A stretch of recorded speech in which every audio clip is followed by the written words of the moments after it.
Tired of the King of Beast Kaido? So are we.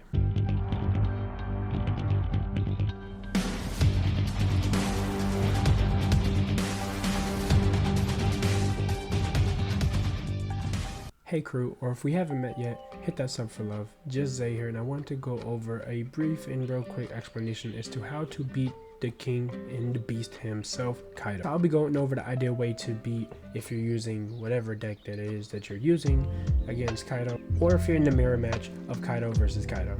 Okay, now before going into specific matchups, let me go over the key things with Kaido. For one, know that if you're going against them and they decide on who will go first or second, they will always go first and try to get Onigashima in play.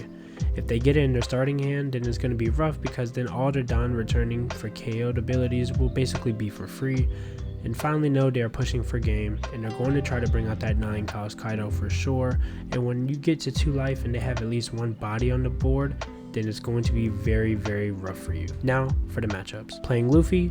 The biggest thing when playing Luffy versus Kaido is that you're going to want to go for the fastest game you can do ever and apply pressure early on for sure. Once they get ramping up, they're going to KO your Nami and other non-rush cards to disable the amount of hits you can pull off. Remember that Jet Pistol does nothing to King and 9 cost Kaido, so use it to rid of Queen and Maria so that you can have unavoided hits to Kaido without being blocked.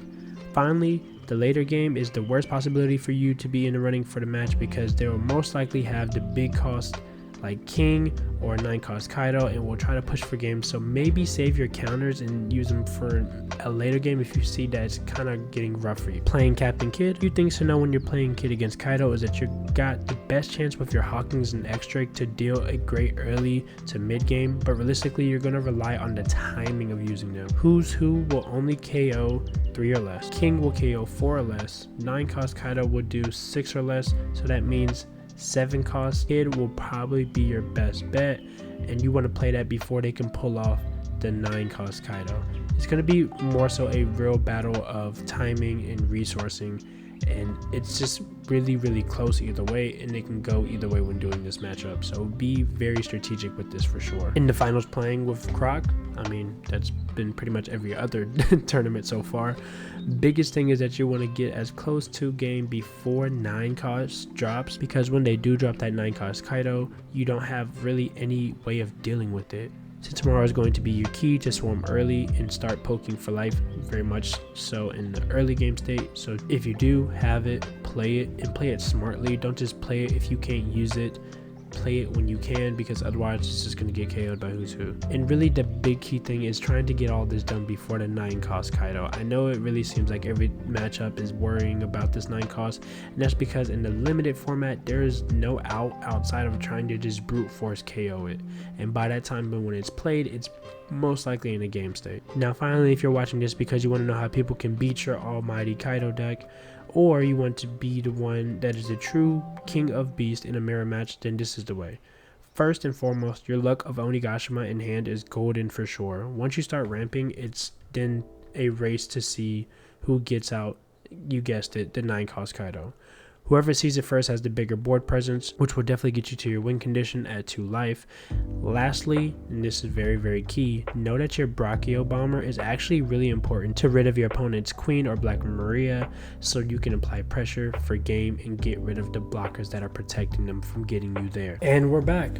Like I said, beautiful face, gorgeous as it is always.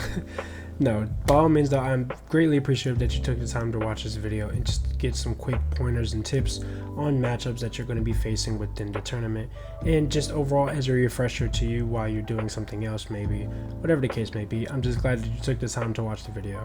So with that, do like, share, subscribe, comment down below what deck you're running, or overall how my advice was. If you felt like I had done something different or that I could have vocalized something different, that's something to bring up, because like I said in my other videos, it's more so this is my opinion on what I think is the best things to remember and key things, but overall what I say is not the end all say all, and it's not just the law in head, get it, law, because that's my favorite character.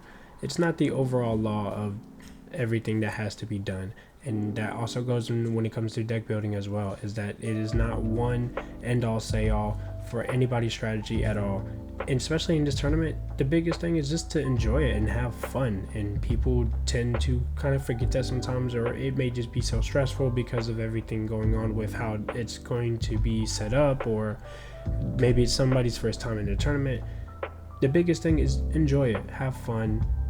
You're gonna meet people, you're gonna have a great time, and you know there's gonna be plenty of more events. So by all means, do keep that in mind for sure. On that note, stay motivated. The One Piece is real, and know that you got love over here. Peace.